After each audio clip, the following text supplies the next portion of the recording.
আজ একটা গল্প বলবো, এমন একটা সময়ের গল্প যখন ভারতের ওপর একের পর এক ঝড় বয়ে যাচ্ছিল। 1962 সালে চীনের সঙ্গে ভারতের যুদ্ধে একটা বিষয় দেশের সামনে স্পষ্ট হয়ে গিয়েছিল।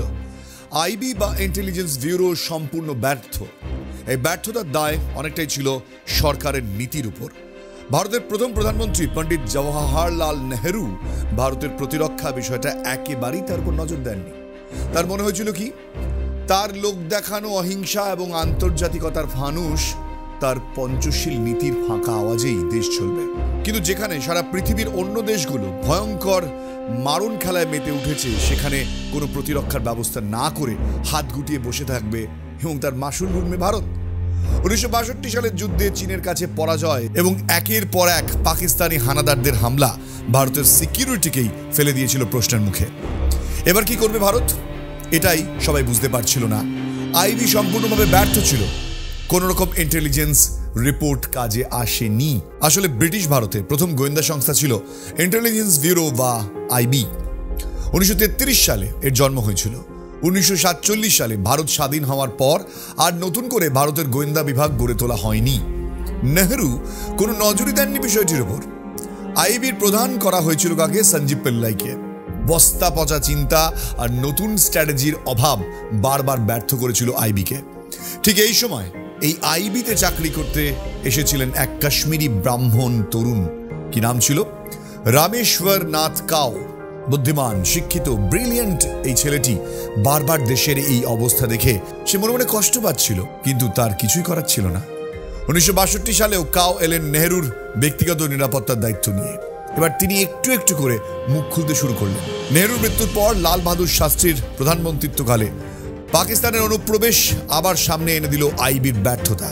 আর এই ব্যর্থতা এবার খুব বড়সড় প্রশ্নের মুখে তুলে দিল ভারতের সিকিউরিটিকে। তাই লাল বাহাদুর শাস্ত্রী তিনি চিন্তা ভাবনা শুরু করলেন, কিন্তু কি করবেন তিনি? এতদিনের ব্যর্থতার পরিণাম কিভাবে ঢাকবেন? সিদ্ধান্ত নেওয়া হলো, কিন্তু কাজ শুরু হওয়ার পরেই 1966 সালের 11 জানুয়ারি চলে গেলেন লাল বাহাদুর শাস্ত্রী। অবশেষে প্রধানমন্ত্রী হলেন কে? প্রধানমন্ত্রী হলেন ইন্দিরা গান্ধী। এবং তার সময় 1968 সালের সেপ্টেম্বর মাসে যাত্রা শুরু করলো ভারতের নতুন গোয়েন্দা সংস্থা রিসার্চ অ্যান্ড অ্যানালিসিস উইং বা র।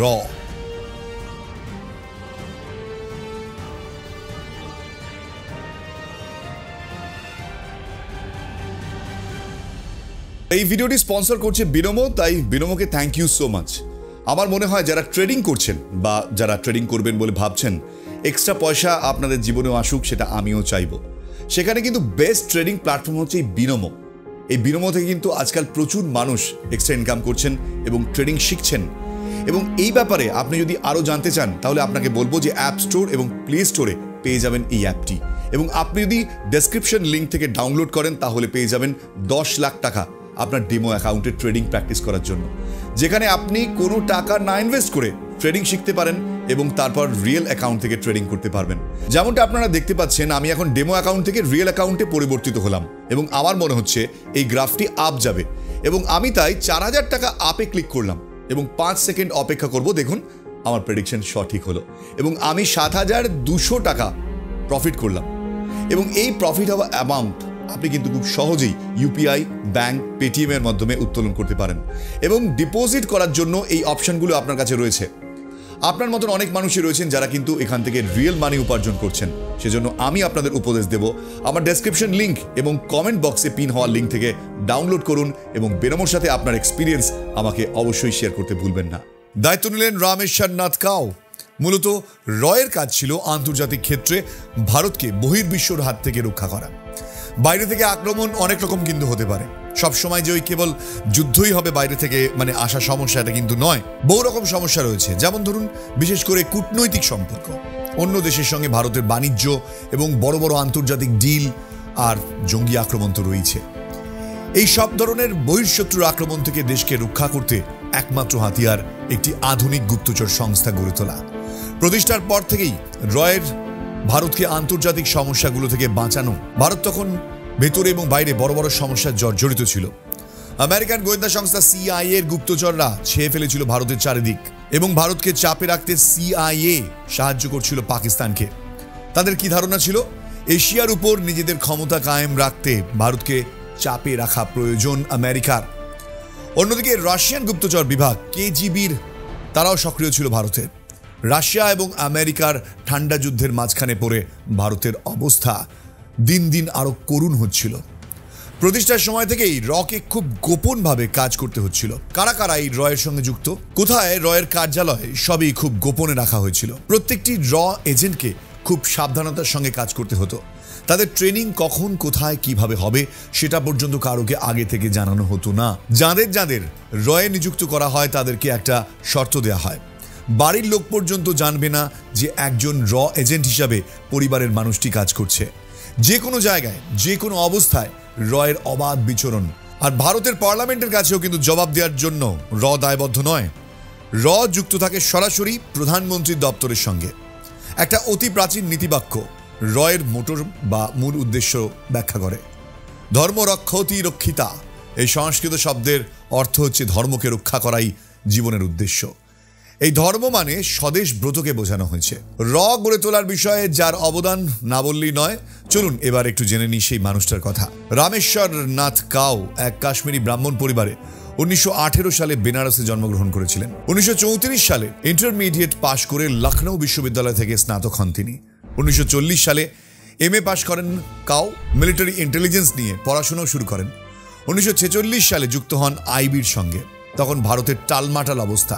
1947 সালে ভারত সরকারের আইবির গোয়েন্দা হিসাবে তিনি কাজ শুরু করেন। 1968 থেকে তার নতুন ইতিহাস শুরু হয় রয়ের প্রধান হিসাবে। ব্যক্তিগত জীবনে খুবই গোপনীয়তা রক্ষা করতেন কাউ। এতটাই গোপনীয়তা যে বন্ধু এবং আত্মীয়দের সঙ্গেও দেখা করতেন না। কোনো সংবাদ মাধ্যম বা প্রচার সংস্থার কাছে কোনোদিন নিজের পরিচয় প্রকাশ করেননি কাউ। এমনকি 2002 সালে মৃত্যুর সময় পর্যন্ত গোপনীয়তাই রক্ষা করেছেন। এর কারণ কি জানেন? এর কারণ হচ্ছে দীর্ঘদিন যারা দেশের গোয়েন্দা বিভাগের কাজ করেন তাদের অনেক গোপনীয়তা রক্ষা করতে হয়। কারণ হচ্ছে বহু গোপন তথ্য যেহেতু তাদের কাছে থাকে, তাই তারা খুবই সাবধানে অন্তরালে চলে যান। কোনো কথা যেন নিজের অজান্তেও মুখ থেকে বেরিয়ে না পড়ে সেদিকেও তাদের লক্ষ্য রাখতে হয়।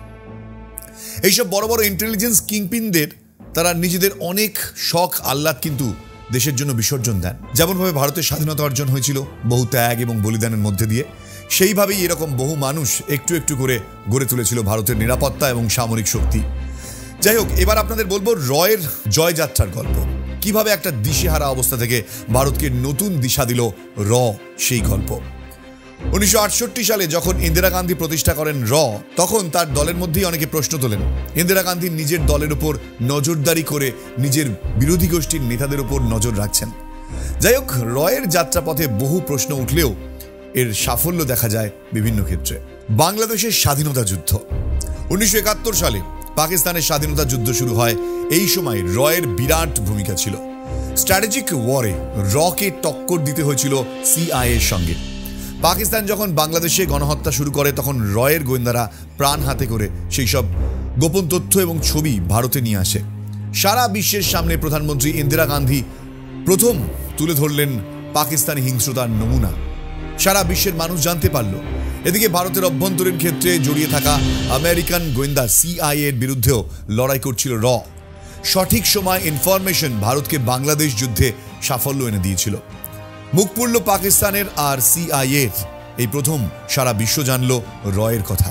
এই সময় সারা পৃথিবীতে রয়ের বিখ্যাত কয়েকজন গোয়েন্দা DP ধর, PN হাস্কার, TN কল এবং এদের বিগ বস রামেশ্বর নাথ কাউ, তাদের কথা আলোচনায় আসে। সবাই বলেছিল বাংলাদেশ সৃষ্টিতে রয়ের ভূমিকা আছে। অশোক রায়না তার বিখ্যাত বই ইনসাইড র সেখানে লিখেছেন বাংলাদেশের অভ্যন্তরে মুক্তি বাহিনীকে সাহায্য করা এবং গেরিলা যুদ্ধ পরিচালনা করার বুদ্ধিটা ছিল এই রয়ের। বঙ্গবন্ধুর হত্যার বিষয়ে সতর্ক করে র এতটাই সুতীক্ষ্ণ হয়ে উঠেছিল যে 1975 সালের মে মাসেই খবর পেয়েছিল বঙ্গবন্ধু শেখ মুজিবুর রহমানকে হত্যা করা হতে পারে। ইন্দিরা গান্ধী সময় নষ্ট না করে কাউকে পাঠিয়েছিলেন বাংলাদেশ বঙ্গবন্ধুকে সতর্ক করতে। এই সতর্কতা সম্বন্ধে বঙ্গবন্ধু খুব বেশি গুরুত্ব না দেওয়ায় 15ই আগস্ট ভয়ঙ্কর সেই ঘটনা ঘটেছিল। হত্যা করা হয় বঙ্গবন্ধুকে এবং তার কন্যা শেখ হাসিনা তাকে রক্ষা করেছিল সেই র।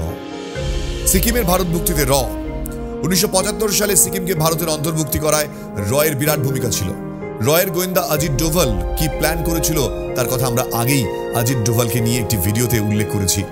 সিকিমের ভারত অন্তর্ভুক্তি ছিল রয়ের সামনে একটা বিরাট চ্যালেঞ্জ, কারণ এখানে সরাসরি আমেরিকার সিআইএ এর এজেন্টদের সঙ্গে লড়াই করতে হচ্ছিল। আর এই লড়াইটা ছিল অনেক বেশি কঠিন, কারণ রকে এই প্রথম নিজেদের বড় বাধা মনে করতে শুরু করেছিল এই আমেরিকা। বুঝতে পারলো কাও এবং তার বাহিনী, এই গোয়েন্দারা এত সহজে ভারতকে পরাজিত হতে দেবে না। রয়ের জয়যাত্রা আসলে ছিল ভারতের নতুন সময়ের সঙ্গে তাল মিলিয়ে জয়যাত্রা। এরপর এলো খালিস্তান জঙ্গি দমন। খালিস্তানি জঙ্গিদের দমন করার বিষয়ে রকে বিশ্বের প্রথম বড় বড় ভারত বিরোধী দেশগুলোর গোয়েন্দা সংস্থার সঙ্গে লড়াই করতে হয়েছিল। র কিন্তু বুঝিয়ে দিয়েছিল কাটে কা টক্করে তারা কারোর থেকে কম যায় না। পরপর খালিস্তানি জঙ্গিদের কয়েকটা বড় বড় নাশকতার ছক বানচাল করে দিয়ে র তখন বিশ্বের কাছে হিরো। পাকিস্তান তো সবকিছুতেই রয়ের ভূত দেখতে শুরু করেছিল। এরপর এলো ভারতের পরমাণু শক্তিতে র ভারতকে এতটাই পরমাণু শক্তিধর দেশ হিসেবে গড়ে তোলার জন্য বিরাট ভূমিকা নিয়েছিল, সেখানে সিআইএ এর সমস্ত নজরদারি বানচাল হয়ে গিয়েছিল পোখরানে যখন ভারতের প্রথম পরমাণু পরীক্ষা হয়। 1990 সালে বাংলাদেশের হুসেইন মোহাম্মদ এরশাদের বিরুদ্ধে গণ আন্দোলনকে র সাহায্য করেছিল এমন অভিযোগ উঠেছে। এরপর 1991 সাল, তখন জামাতে ইসলামী যখন এই ভারত বিরোধী নাশকতার ছক কষছিল, তখন কিন্তু সেই নাশকতার এই প্ল্যান ভেস্তে দিয়েছিল কারা? এই ভারতের ইন্টেলিজেন্স সংস্থা রয়ের এজেন্টরা সেই সময় তাদের যে দক্ষতা দেখিয়েছিলেন তা আজও প্রশংসাযোগ্য। এরপর চীন যখন শ্রীলঙ্কায় তামিল টাইগারদের ভারতের বিরুদ্ধে কাজ করার উস্কানি দিল, তখনও কিন্তু সেই মাস্টার প্ল্যানকে ভেস্তে দিয়েছিল এই বারবার রয়ের বিষয়ে সারা পৃথিবীতে বহু আলোচনা হয়েছে। তাদের নিয়ে সিআইএ সব সময় ব্যস্ত থেকেছে। পাকিস্তানের সংবাদ সংস্থাগুলো কিন্তু সবকিছুতেই এই তার ভূত দেখত এবং আঁতকে উঠত।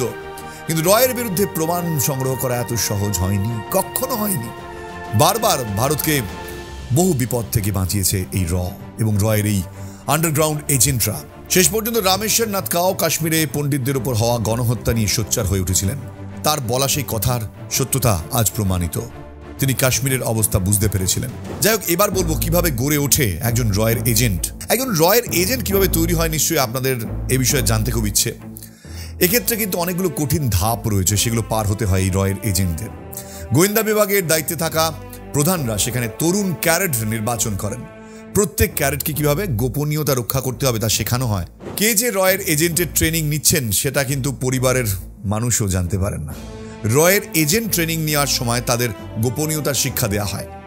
সাধারণ মানুষের মধ্যে মিশে যাওয়ার জন্য শিক্ষা দেওয়া হয় সহজ সরল জীবন আর ছদ্মবেশ ধরনের। এই জন্য একজন আন্ডারকভার এজেন্ট তিনি রিক্সাওয়ালা থেকে অফিসার যে কোনো ভূমিকাতেই মানিয়ে নিতে পারেন।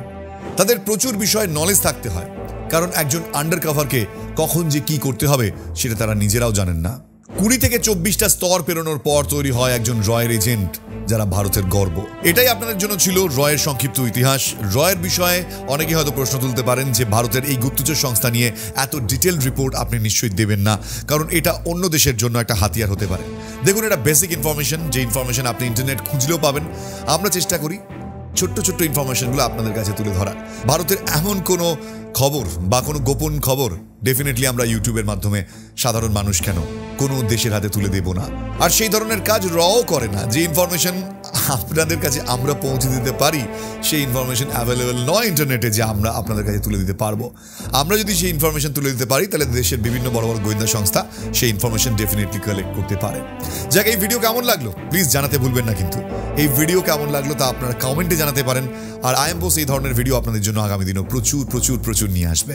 চ্যানেলটিকে নিজের মনে করলে প্লিজ আজই এই মুহূর্তেই সাবস্ক্রাইব করতে ভুলবেন না। আর ভিডিওটি ভালো লাগলে আবারও বলবো, আপনার বন্ধু, আপনার পরিবার পরিজনদের সঙ্গে শেয়ার করতে পারেন।